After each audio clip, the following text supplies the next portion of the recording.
Class 11th का chapter 9 sequence series का exercise 9.1 हम आज करेंगे।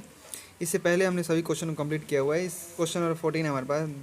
The Fibonacci sequence is defined by A1 equal to 1 दिया हुआ है, A2 इक्वल टू 1 दिया हुआ है, एंड जो हमारे पास AN दिया हुआ है वो ये दिया हुआ है, जो कह रहा है N की जो वैल्यू है ग्रेटर देन 2 है।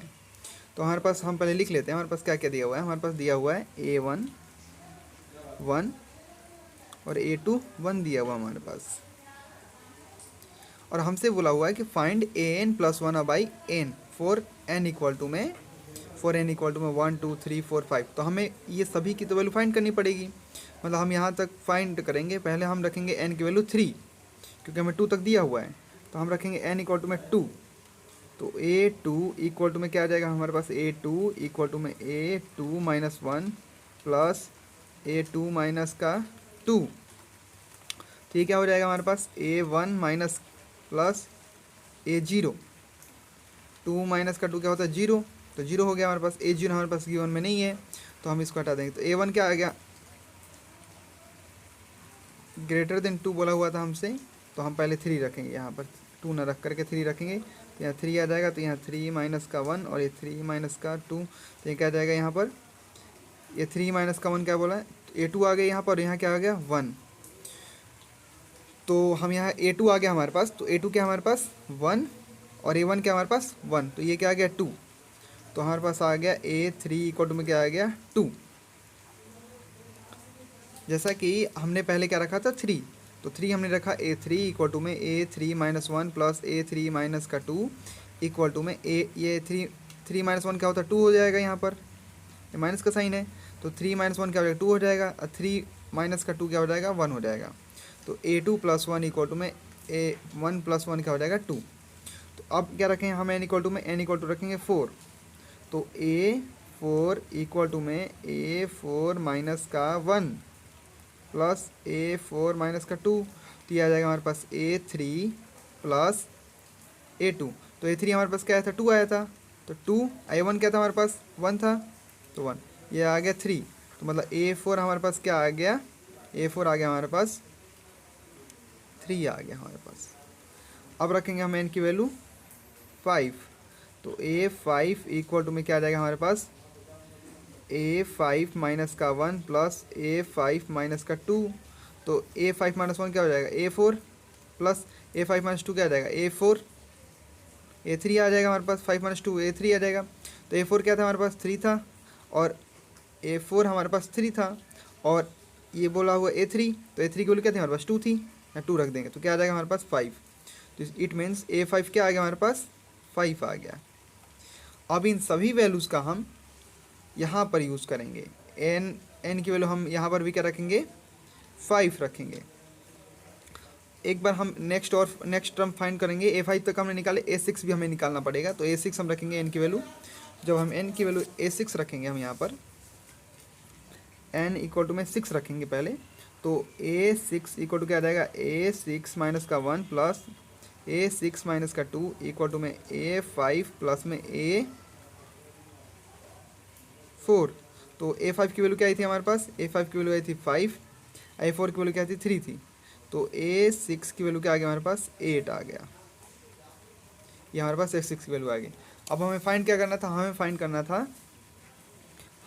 करना था AN plus 1 by AN।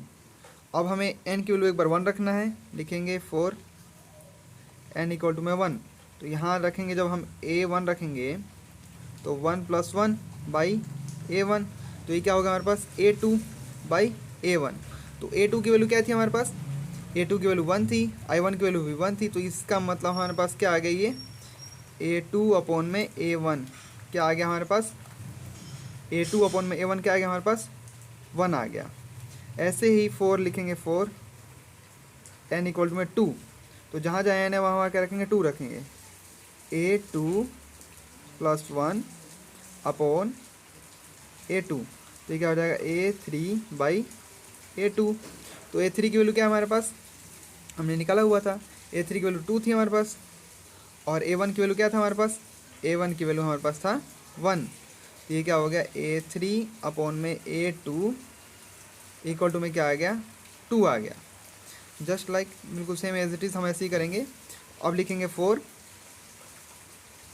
n equal to में 3, तो यहाँ रखेंगे a3 + 1 बाई a3, तो ये क्या हो जाएगा a4 बाई a3। तो हमने निकाला हुआ था a3 की वैल्यू क्या थी, a4 की वैल्यू क्या थी हमारे पास, a4 की वैल्यू थी हमारे पास 3, a4 की वैल्यू हम यहाँ रखेंगे 3, और a3 की वैल्यू क्या थी हमारे पास 2, तो यहाँ रख देंगे हम 2। तो ये क्या आ गया हमारे पास, a4 अपॉन में a3 की वैल्यू क्या आ गया हमारे पास 3/2। तो ये हमारे पास एक ये आ गया हमारे पास, बिल्कुल सेम एज इट इज़। ये आया हमारे पास, और क्या आया था हमारे पास, और एक ये आया हमारे पास। हमें ये फाइंड करना था। अब हम क्या रखेंगे, हमें 5 तक जाना था। हमें n की वैल्यू हम कहाँ तक पुट कर चुके हैं, n की वैल्यू हम 3 तक पुट कर चुके हैं। अब क्या रखेंगे हम n की वैल्यू, अब रखेंगे हम n की वैल्यू 4, n की वैल्यू 4। जब हम n की वैल्यू यहाँ 4 रखेंगे तो ये क्या है हमारे पास, a4 + 1 बाई a4, तो क्या आ जाएगा हमारे पास 4n इक्वल टू 4। तो ये क्या आ जाएगा a5 अपॉन में a4। तो a5 की वैल्यू हमने क्या निकाला हुआ था, a5 की वैल्यू हमारे पास आई थी 5, क्या आई थी 5, और a4 की वैल्यू क्या थी 3, क्या आ गया 5/3 आ गया हमारे पास। किसकी वैल्यू है ये, a3, ये आई थी हमारे पास a5 अपॉन में a4 की वैल्यू क्या आई थी हमारे पास 5/3। तो बिल्कुल सेम एज इट इज़ हम इसको ये लिख देंगे हमारे पास, ये आ गया a4 की वैल्यू। अब हम n की वैल्यू लिखेंगे 4n इक्वल टू में 5, तो यहाँ रखेंगे a5 + 1 अपॉन में a5, तो ये क्या आ गया a6 अपॉन में a5।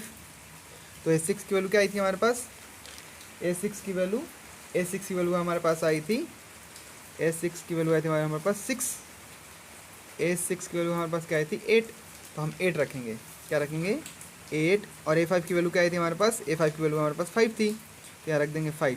तो ये क्या आएगा हमारे पास, आंसर आ गया।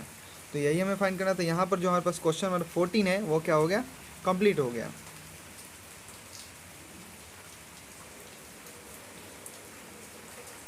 तो इसमें हमें बोला हुआ था जो चैप्टर 9 का जो क्वेश्चन नंबर 14 है हमने कंप्लीट कर लिया है। यदि आपको इसमें कोई डाउट या क्वेरी आती है तो आप हमें कमेंट सेक्शन में कमेंट करके बता सकते हैं।